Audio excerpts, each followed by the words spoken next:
Sound rolling, cameras rolling, fatherhood documentary.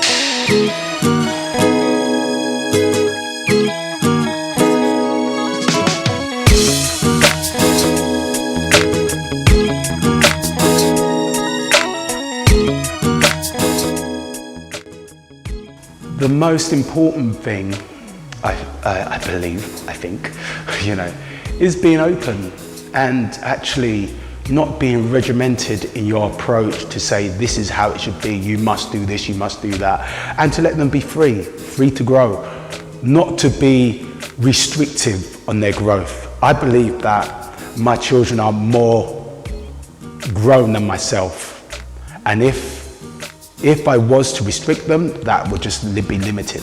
So, does that answer your question? I'm not fallible, I'm not perfect. I'm not the perfect man, I'm not everything that my son needs to develop into a great human being. But what I have learned is that you can bring your children, not just your son, you can bring your children into environments where there are other men, other women as well, who can help them to become all you truly want them to be. Being a father, I learned that children are your teacher. Yeah, children. I can't teach a child to be a child. My child is going to play around. My children are going to play around regardless. They're going to be children, that's what they do. But through my interaction, it's the children that's teaching me through patience, through being aware, me learning, because through their interaction, they're teaching you certain things about themselves, and me as their father, I need to adapt to myself. So they taught me two things. Number one, patience. Number two, how to adapt as an individual. Well, I heard the brother before saying that he's not fallible. I mean, that he's fallible and he's not perfect. So I've learned that. One of the things I've learned is that the things that I said, I'm never going to say that my father says to me. I'm never going to say that or do that with my children is nonsense. I've said it, I've done it with my children. And I've learned that you can never, each child is their own person. They're all children, they're all wonderful, have amazing potential, but each one is different. So I've learned not to compare them, not to think that because something works with one, that exact same thing will work with the other. Humility, listening, not always being in control of things, and nurturing. I've learned that if you nurture something, then it's an amazing thing when you see that paying off. Some of the most important things I've learned about being a father, I would say, it's in my book actually, Sacred Man, From Boyhood to Manhood to Divine Masculine. It's a manhood manual, how to be a man from the wisdom I've gained. As I said, there is no manual towards being a man, so you just figure it out. You seek wisdom from the elders around you, the wise elders, the wise elder men. I always seek counsel in those that have more experience than me, even in my young eldership. And just stay around positive people, do positive things, and give unconditional love. One of the most important things I've learned about becoming a father is to listen to your children at all ages, whether they are infants, juniors, and also when they are in their teens and when they're growing up as they're adults. Communicate with your children, always leave the door open for them to actually say they want to have a talk with you. Also, I think be patient, because I'm a very impatient person, which makes me also an impatient father.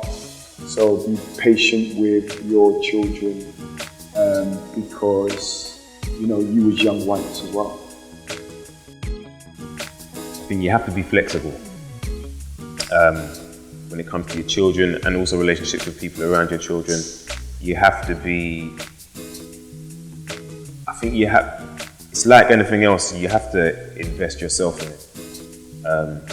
And so the time and the quality of the things that you're doing with your children is really important, I think. To listen, to look at a bigger picture, to allow your child to know who you are. And by that, what I mean is that you must give your child as much of an opportunity to see you in your natural habitat. That being, how you engage with others, be they friends, be they work colleagues, be they, people from the general public. Because when your child gets to see all facets of who you are, that child, I believe, gets a better understanding of who they themselves are. Because identity is a very important part of being able to have a lot of self-esteem and be able to take yourself forward. To give yourself time to react to certain situations and things. So any strategies you put in, quote unquote, around behavior, make sure that they're also in place for yourself, because a lot of old school parenting is done out of frustration, and I prefer the talking thing. Before I received any physical chastisement, I got spoken to. I used to slip in and out of consciousness, boy, and my dad went in, you know what I mean? So I speak to him first, give him a sense of self-realization, so he has to start answering, the question himself, and start posing the question to himself. Well, how should I react? Do you think I should do this? Do you think I should do that? What should happen? He always mentions things that never ever happened to him. He's like, yeah, smack me. What do you mean? When do I hit you? You know what I mean? So it's that kind of thing. We just have dialogue, so he comes to a sense of self-realization. He may do it again the next minute, but at least he knows what he should be doing. So he's I don't mind him making his own choices. You know what I mean? As long as he knows that he made that choice and he has to deal with the repercussion of that choice. That's how we get down.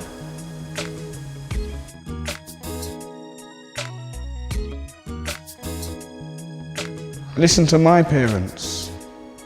So if there's anything I could do, it's listen to them more, and so therefore I wouldn't have to reinvent the wheel when I'm having my children and trying to manage my children through life. I would have all my children with one woman. That's the first thing. All of them with one woman.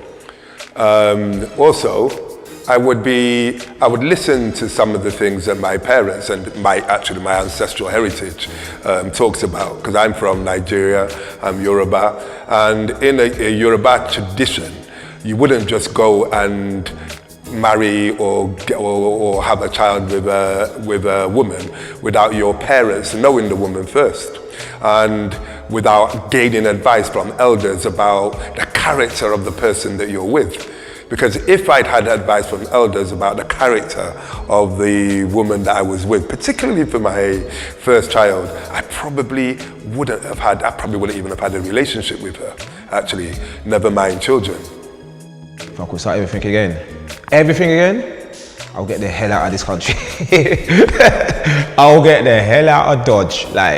See, I wouldn't say it's a mistake, but yeah, if I was to do it again, yeah, Babylon is not the place to raise the children with cameras everywhere, And I remember when my child was first born, and I remember I just had to stick it on the doctors because they're trying to scare the family in terms of injection. I just told them, move. If you see the bass out my voice, people, the whole hospital was quiet. I just said, move.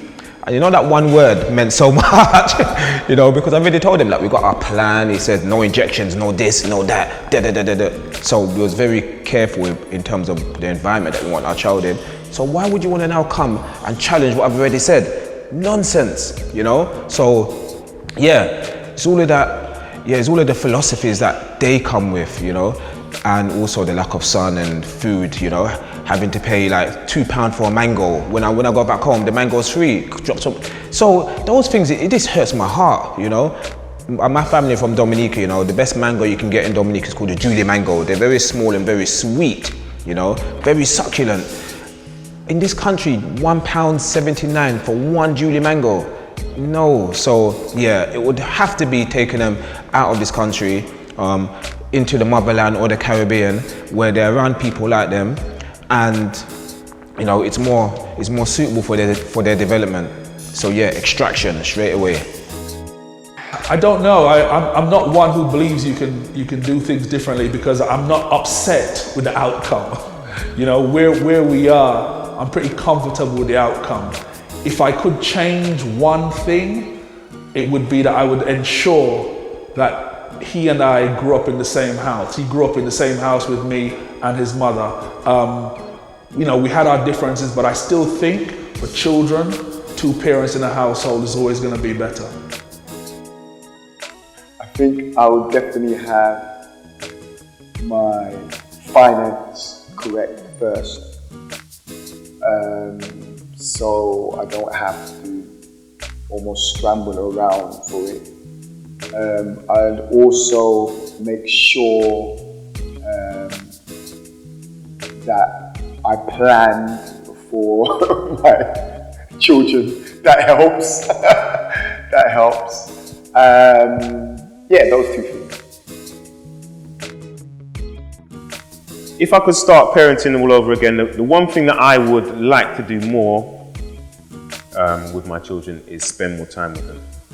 And so I think little things that I missed out on, like assemblies and sports days, because I'm a teacher, I get to do those things luckily enough, but I don't get to do them with my children.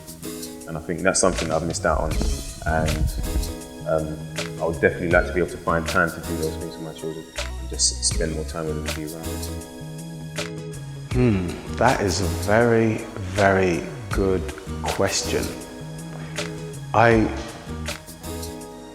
am struggling. What would I do differently?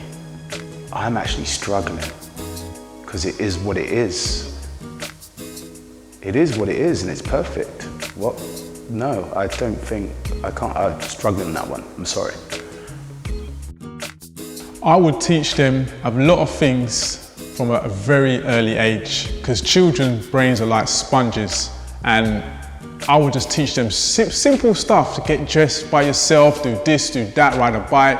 I would teach them from a lot earlier age, because you know, once they've got that out of the way, they can learn to focus on other stuff. And you know, we talk about child geniuses, or a pianist that can play from they're 3, they were playing from 3 years old. The reason that they're so good is because they were from 3 years old. But if we leave it until when they're 7, 8, 9 and 10, you know, it's not to their advantage. And you want to give your child every given advantage that they can get. Try to even be more present. So even in the sense that, you know, now you may not appreciate every single moment. It's hard. Yeah, you may not appreciate every single moment. So maybe even less time on social media, less time on, you know what I mean? Maybe give me even more attention if that's even possible, you know? So yeah, that would be it. And just be even more present and maybe try and connect on a even higher level. You know what I mean? You know, yeah, that's a hard question. I would spend a lot more time with them in my natural environment. So I would bring them to work with me a lot more. I would invest from a much earlier age of their lives in instilling them in them the value of the business of family. But when I say the business of family, I mean family is family, but moving family more forward than just being, you know, that's my brother, that's my sister, mom, dad. Family is also a business. It's about how you create wealth, how you create and sustain values, good moral values, and how you spread that and allow that to be the identity of your family. You know, I would like to know that 4 or 5 generations from now, the family name has created opportunities for family members and those outside of the family. So those sort of things I would have, you know, I guess that's one of the things that, you know, if I was to advise my younger self today, is to, from a very early stage, instill the values of the business of family within each of my children.